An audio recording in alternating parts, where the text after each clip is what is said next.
Buenas tardes amigos y bienvenidos al canal de Ayuda y Optimismo. El día de hoy tenemos un tema que nos va a llevar a reflexionar sobre la forma en la que nos relacionamos con los otros. ¿Cómo los vemos realmente como iguales? ¿Nos sentimos superiores a otros? ¿O nos ha tocado vivir situaciones donde otras personas nos han hecho sentir menos? Y para ello el día de hoy tenemos a nuestro compañero Víctor Alonso. ¿Qué tal, Víctor? Hola, buenas tardes, muchísimas gracias. Mira, en esto que nos platicas de las relaciones personales, es común encontrarnos con relaciones hermosas, relaciones bonitas, basadas en el respeto, en la amistad, en el cariño. Pero para muchos de nosotros es fácil recordar un momento donde alguien se haya sentido superior a otra persona, en donde haya humillado o sobajado a otro solamente por sentirse mejor. Lo más triste de esto es que es algo que comúnmente vemos en la televisión o leemos en los periódicos. Inclusive, muchos lo hemos vivido en carne propia, ya sea por la ropa que llevamos, por el color de piel o por nuestro mismo género, ¿no? Si bien una de las cosas más hermosas o de las cualidades más lindas que tenemos como seres humanos es que todos somos iguales, precisamente porque somos diferentes. Y la belleza de esta diversidad es que somos únicos e irrepetibles. Pero son elementos como la raza, la etnia, la nacionalidad, la edad, la religión, la orientación sexual, la identidad de género y una lista interminable de cosas las que tenemos los seres humanos para diferenciarnos los unos de los otros. Y estas a su vez han sido la base para algunas de las peores catástrofes mundiales y obviamente de las peores desgracias de la humanidad. Mira, por ejemplo, en el libro Los sueños de la niña de la montaña, Eufrosina Cruz Mendoza, una actual diputada federal, cuenta su vida desde que la llamaban Brecín, para reprenderla solamente por ser una niña rebelde. O cuando la llamaban la loca, porque se rebeló ante la idea de tenerse que casar a los 12 años. Obviamente para esto tuvo que huir de su pueblo, salirse del pueblo para que no la casaran. O cuando la llamaban la Chayote, porque la asignaron a Chayotepec como instructora comunitaria.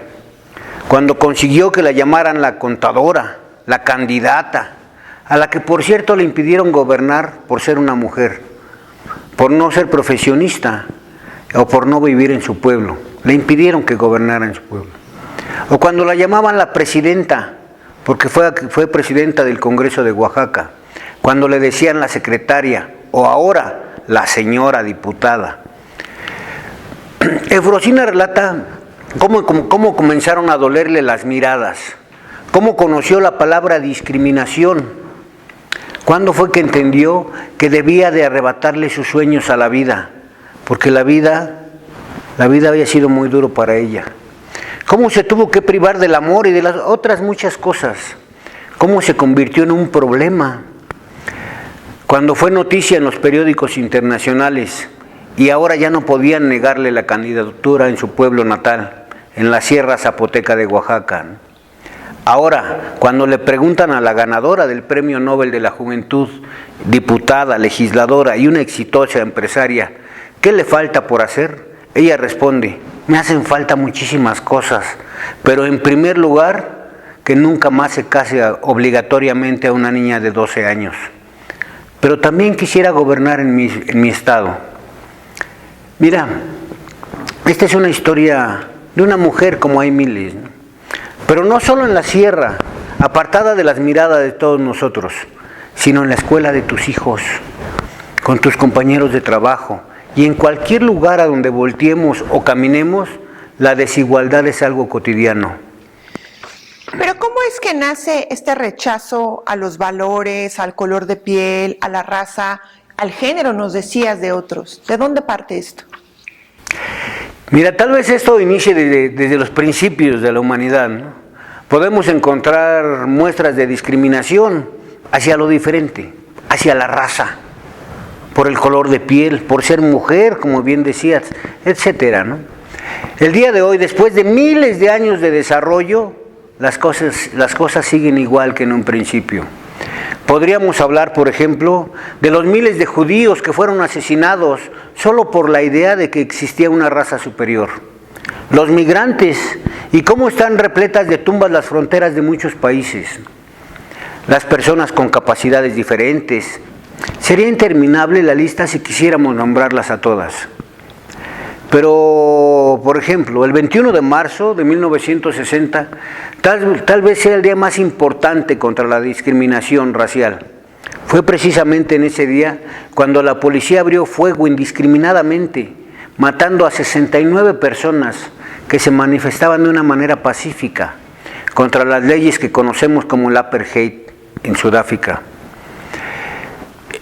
El recuerdo de este acontecimiento llevó a la Asamblea General de las Naciones Unidas a proclamar el Día Internacional contra el Racismo, el 21 de marzo de cada año. Esto se celebra desde 1966. El apartheid es un sistema político-social desarrollado en la República de Sudáfrica y otros estados de Sudáfrica, basado en la segregación o separación de la población por motivos raciales, étnicos y el trato discriminatorio hacia la población negra. Se suele señalar el fin del apartheid en 1994, con el ascenso de Nelson Mandela al poder y las políticas de reconciliación racial llevadas a cabo por este. Y aunque hoy en día el apartheid es considerado como un crimen hacia la humanidad, aún continuamos viviendo episodios de discriminación. Y en este contexto, ¿qué podríamos entender por discriminación? Mira, la discriminación es un comportamiento desigual hacia una persona o a un grupo de personas, por el motivo que sea, ¿no? Normalmente se habla del género, de la condición social, de las etnias, de las preferencias sexuales o de las creencias religiosas que tengas. Pero también están de las que casi no se habla, ¿no? Como por ejemplo, ser el único de tu familia que no terminó una carrera universitaria, porque no se tuvo el éxito económico que las demás personas de tu familia tuvieron, porque eres el menor o el mayor de los hermanos, por alguna incapacidad física, o simple y sencillamente porque eres diferente al resto. Hoy en día, después de miles de años de civilización, en cada colonia, en cada pueblo, en cada país, sigue sucediendo lo mismo. ¿Has escuchado, por ejemplo, a alguien decir que los migrantes son unos sinvergüenzas que nos roban los empleos? ¿Que las personas con obesidad son flojos u holgazanes o que no tienen disciplina? Eso creen muchas personas, ¿no?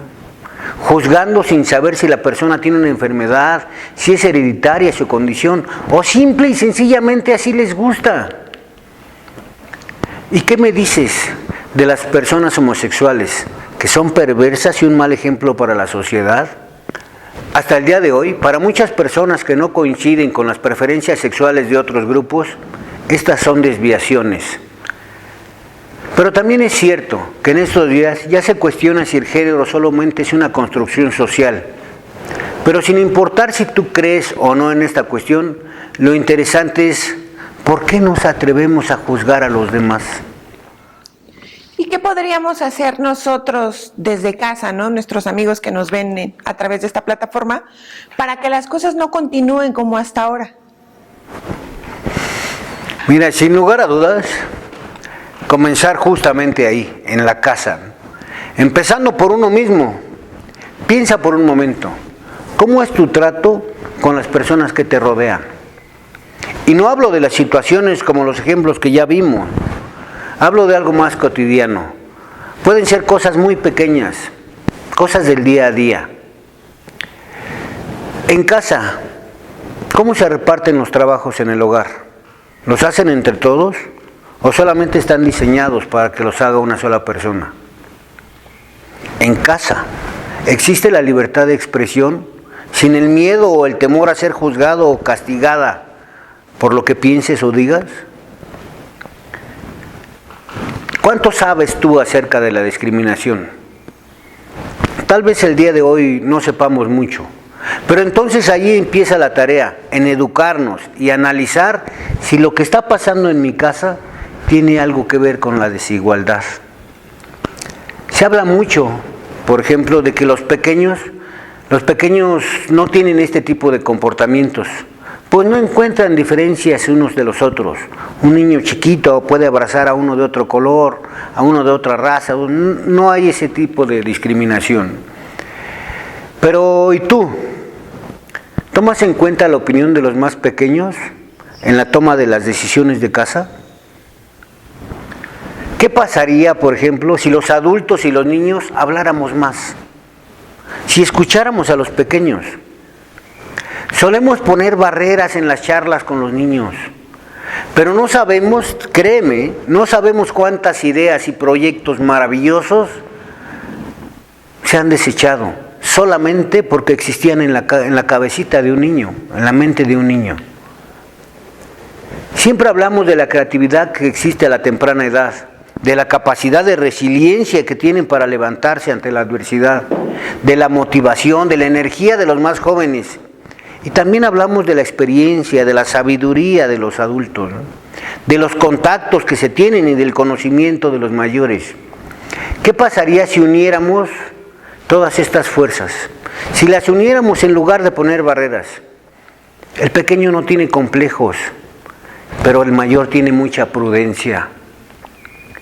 Tenemos que romper todos estos patrones de comportamiento que llevamos arrastrando por generaciones.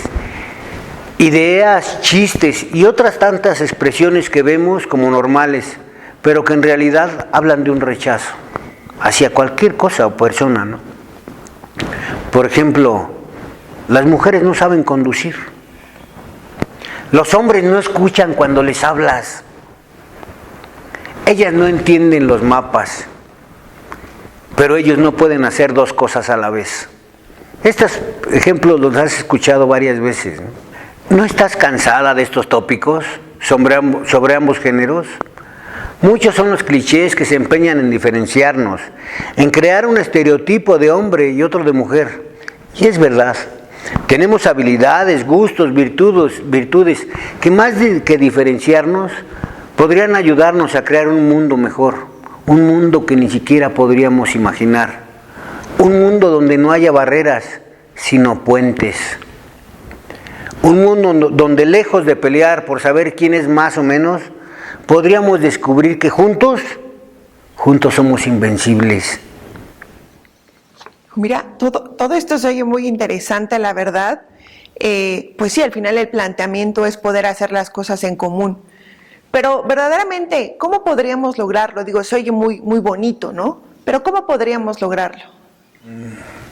Hace poco tiempo, un buen amigo mío, director de orquesta, me invitó a una de sus aperturas, a la apertura de una de sus obras. Era una ópera clown, algo completamente revolucionario, ¿no? Pues cuando uno piensa en ópera, llegan a la mente gentes con voces prodigiosas, por supuesto, tocando violines o flautas, ¿no? Vestidos de smoking. Pero esto era algo completamente diferente, pues de entrada se trataba de personas vestidas de mezclilla y pants deportivos. Así que me puse a investigar qué significaba clown.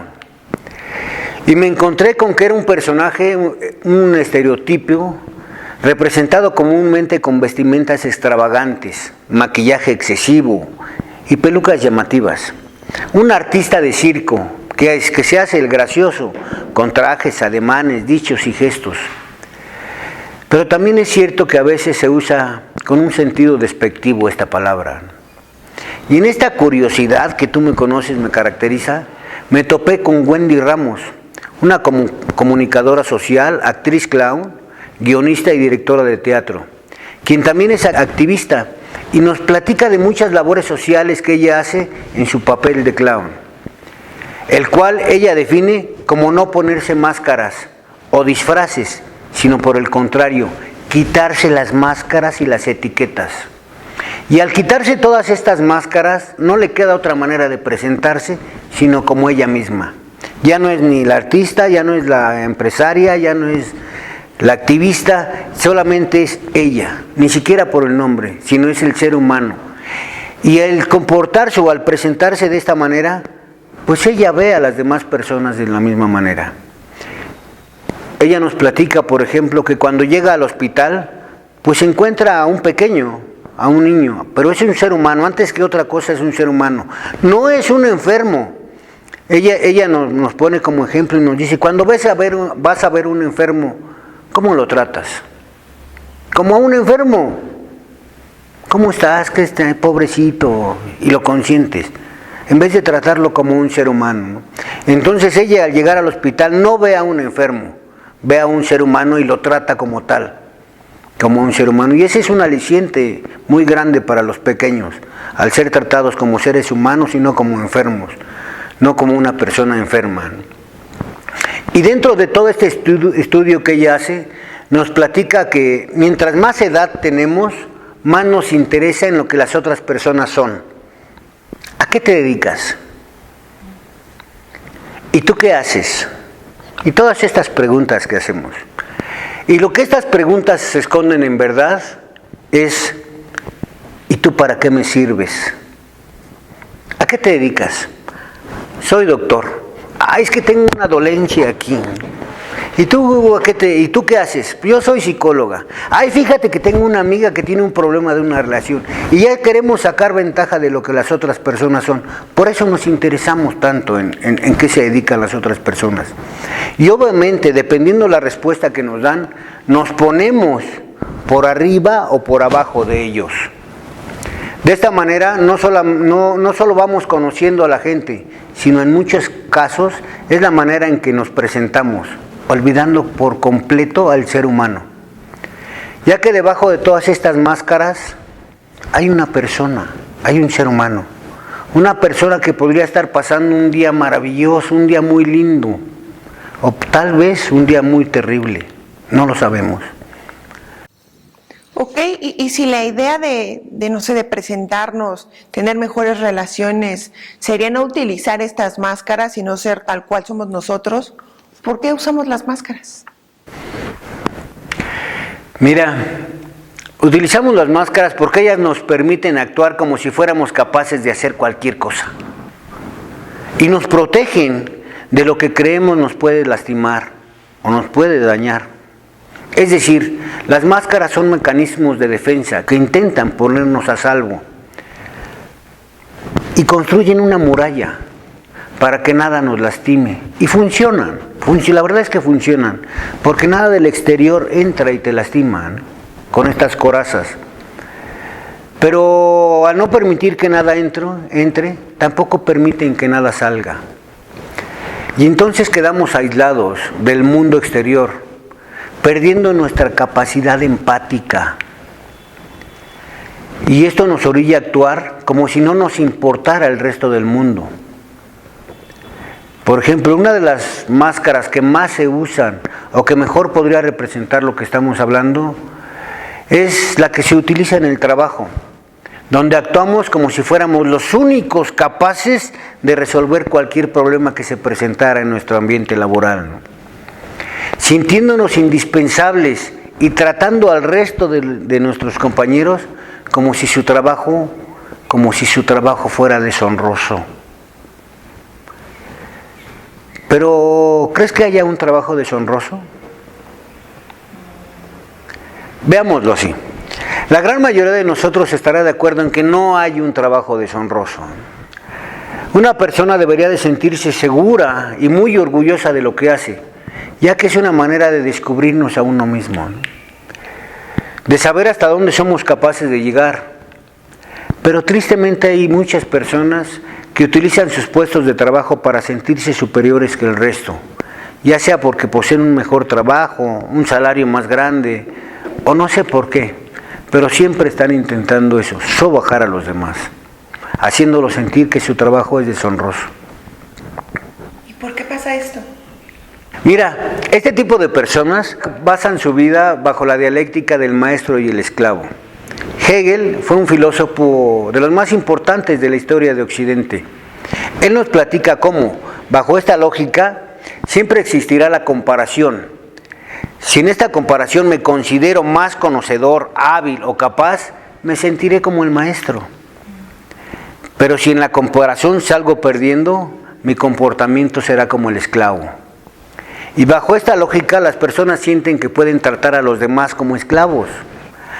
Ahora, Quisiera que tú pensaras en este momento, ¿con quién tu trato es desigual? ¿Tratas de la misma manera al dueño de la recaudería que a su trabajador? ¿Tratas igual a la empleada de una tienda muy lujosa que a la persona que te ayuda a hacer el quehacer en casa? ¿Las tratas de la misma manera? ¿Quién crees que sea más exitoso o exitosa? Mira, cuando hablamos de éxito lo relacionamos normalmente con la riqueza material, ¿no? Es exitoso aquel que tiene mucho dinero, pero que a su familia la tiene abandonada. Aquel que logró comprarse el carro del año, pero no logra superar la tristeza que lleva en su corazón desde hace años. ¿Será exitoso? ¿Y qué me dices de aquel que no logró tener demasiado, pero tiene tanto amor en su corazón que puede repartirlo entre su familia y amigos, obviamente sin olvidarse de sí mismo? ¿Quién crees que sea más exitoso? Ahora, ¿qué pasaría si lográramos unir la grandeza de uno y el poder del otro? Hay una frase maravillosa de la Madre Teresa que dice: yo puedo hacer cosas que tú no puedes hacer, pero tú puedes hacer cosas que yo no puedo. Juntos haríamos cosas grandiosas. Es cierto, somos diferentes y es ahí donde radica la grandeza del ser humano. Todos iguales, todos diferentes.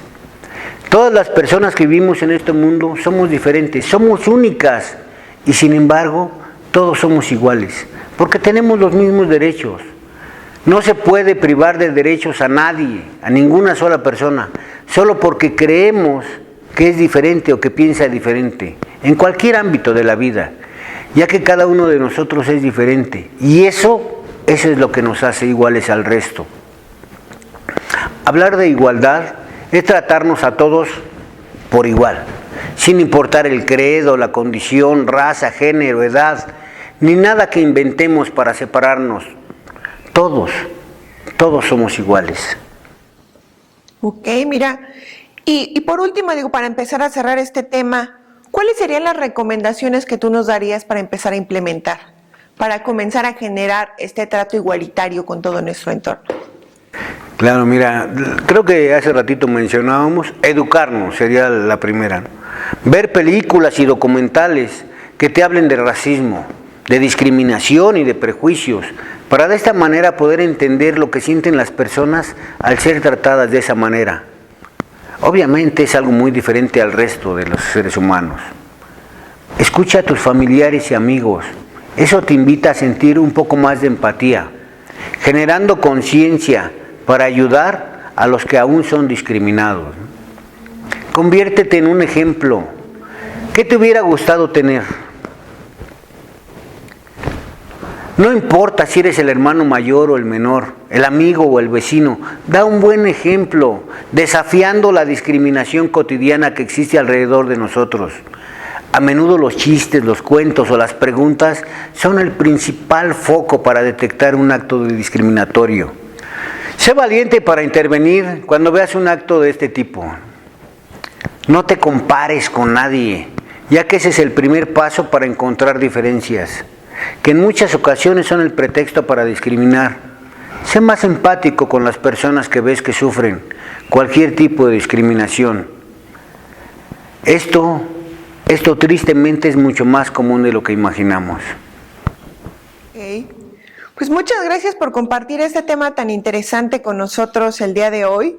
Ahora, ya tenemos más herramientas para mejorar nuestras relaciones, en el sentido de que si todos aportamos, todos podemos construir un mejor mundo, ¿no? Ya lo decías. Si yo aporto lo que sé y tú aportas lo que sabes, si cada quien aporta lo que desde su trinchera puede hacer, seguramente tendremos un mejor mundo. Muchas gracias, Víctor. Gracias a ustedes por acompañarnos el día de hoy. Recuerden que el día de mañana pueden encontrar los puntos principales de este tema en nuestra página de Facebook. Y el miércoles también van a tener este temita para que lo trabajen con sus niños y también ellos puedan descubrir que todos diferentes somos iguales. Pues muchas gracias y como decimos nosotros los optimistas, piensa, actúa y vive con optimismo.